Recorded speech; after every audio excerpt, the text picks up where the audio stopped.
porque agora vemos como em espelho. 1 Coríntios, capítulo 13, verso 12.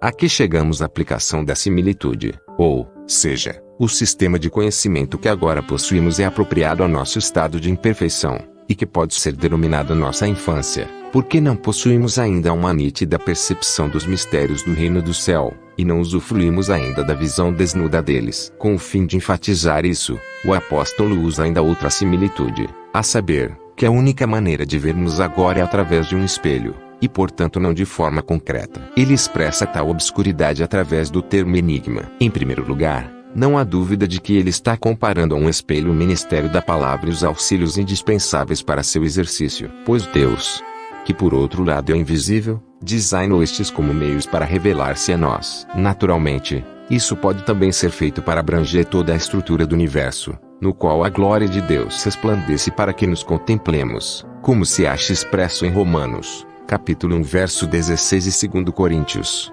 capítulo 3 verso 18. Em Romanos, capítulo 1 verso 20 o apóstolo descreve as coisas criadas como espelhos através dos quais a majestade invisível de Deus possa ser vista. Mas já que o apóstolo está tratando aqui particularmente dos dons espirituais, que são assistenciais no ministério exercido pela igreja, e a acompanham, não divagaremos mais. O ministério da palavra, repito, é como um espelho, pois os anjos não precisam da pregação, nem de outros auxílios inferiores, nem de sacramentos. Eles possuem a vantagem de contemplar a Deus por outros meios, porque Deus não lhes mostra a sua face simplesmente através de um espelho, mas se apresenta publicamente diante deles. Nós, porém, que ainda não escalamos tais atitudes, contemplamos a imagem de Deus na palavra, nos sacramentos e, em síntese, em todo o ministério da igreja. Aqui o apóstolo fala daquela visão, da qual participamos, como sendo obscura, não porque ela seja dúbia ou ilusória, mas porque não é tão nítida como eventualmente será no último dia. Ele ensina a mesma coisa de forma distinta em 2 Coríntios, capítulo 5 versos 6 e 7. Enquanto no corpo, estamos ausentes do Senhor, visto que andamos por fé, e não pelo que vemos.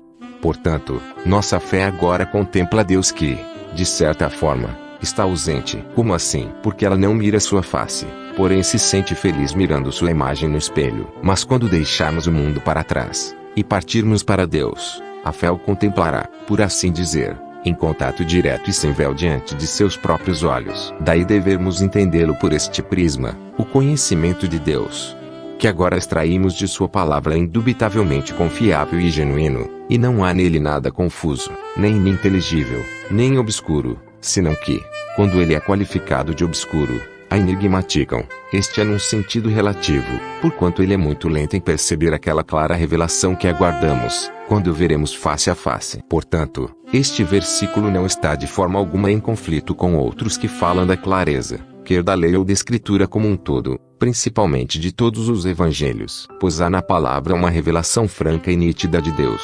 suficiente para satisfazer nossas necessidades, e não há nela nada que o seja recôndito, segundo imaginam os descrentes, que nos mantenha num estado de incerteza. Todavia, quão pequena é esta parte da visão em direção à qual caminhamos. Portanto, o conhecimento é descrito como obscuro só no sentido comparativo. O advérbio anião indica o último dia, antes do tempo imediatamente após a morte. Entretanto, ainda que a plenitude da visão seja adiada até o dia de Cristo, começaremos a ter uma nítida visão de Deus assim que morrermos. Então nossas almas se verão livres de nossos corpos, e não terão mais necessidade nem do ministério externo nem de outros auxílios inferiores. Paulo, porém, como já enfatizei, não está ansioso por discutir o estado dos mortos, porque o conhecimento desta matéria é de pouco valor para a piedade. Agora conheço em parte, isto é, o conhecimento que agora temos é incompleto. João diz a mesma coisa em sua carta, 1 João, capítulo 3 verso 2. Sabemos que,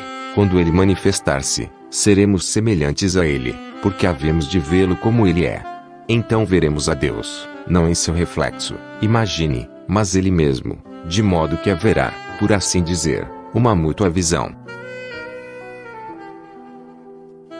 Porque agora vemos como em espelho. 1 Coríntios, capítulo 13, verso 12. Por João Calvino.